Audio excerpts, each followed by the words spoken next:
Alright guys, so I really had no intention in seeing this movie in theaters, at least opening weekend, but I saw the Hitmans Bodyguard in Dolby.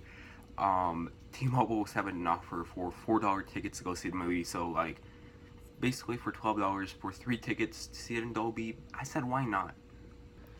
So in the Hitman's Bodyguard, we have Ryan Reynolds. He is a bodyguard, of course, for someone, and then he dies in his watch and he gets fired.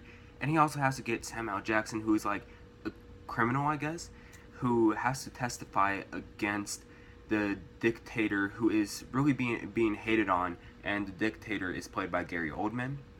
I guess in a way it's kind of a road trip film where the two main characters don't really like each other all that much, but then along the way, during this trip, they basically get to know each other and, kind of get close to each other.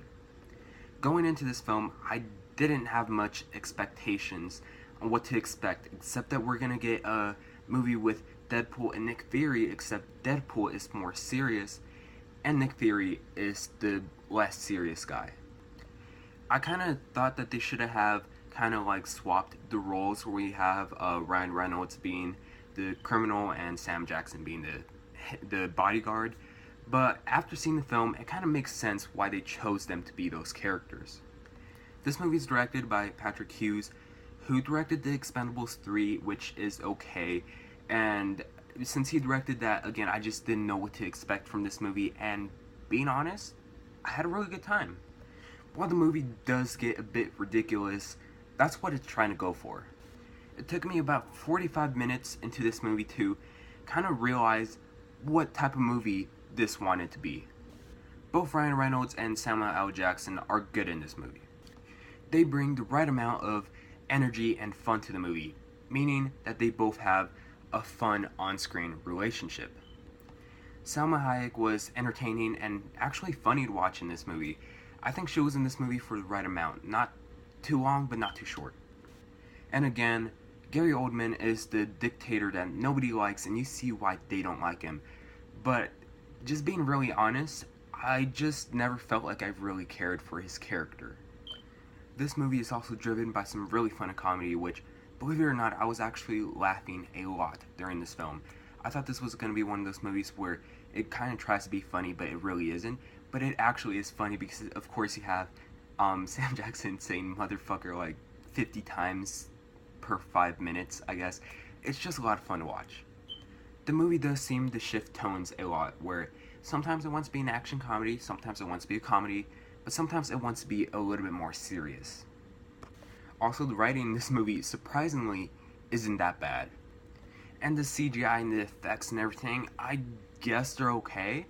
Sometimes they're not all that great, but one thing that really bothered me watching this movie was the lighting. Like, just imagine this lighting right here. That's how the lighting was in the movie. Like, they didn't even care to basically take the lighting out. The lighting was fucking awful, and it's really noticeable, and you could tell that they had a bunch of lights on set, and they really never bothered to take the light out.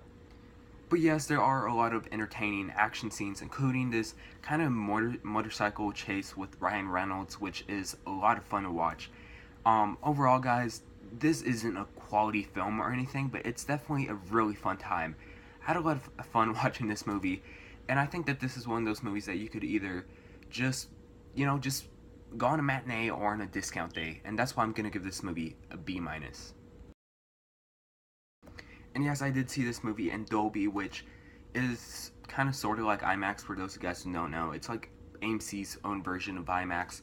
And how did that look? It actually kind of looked fine, but what really worked for this movie in Dolby, and why I think that it was really worth it as an experience, was the Dolby Atmos surround sound, which was really cool, especially in those chase scenes. Like I was just talking about this motorcycle chase scene with Ryan Reynolds, which worked really good with Dolby Atmos surround sound.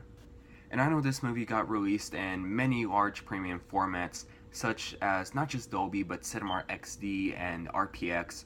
And it's really up to you if you want to spend the extra $3 to $4 to see this movie on a larger screen with better surround sound. Personally, I thought it was worth it, but it really is up to you. But anyways, have you guys seen this movie? If you guys seen it, what did you guys think about it?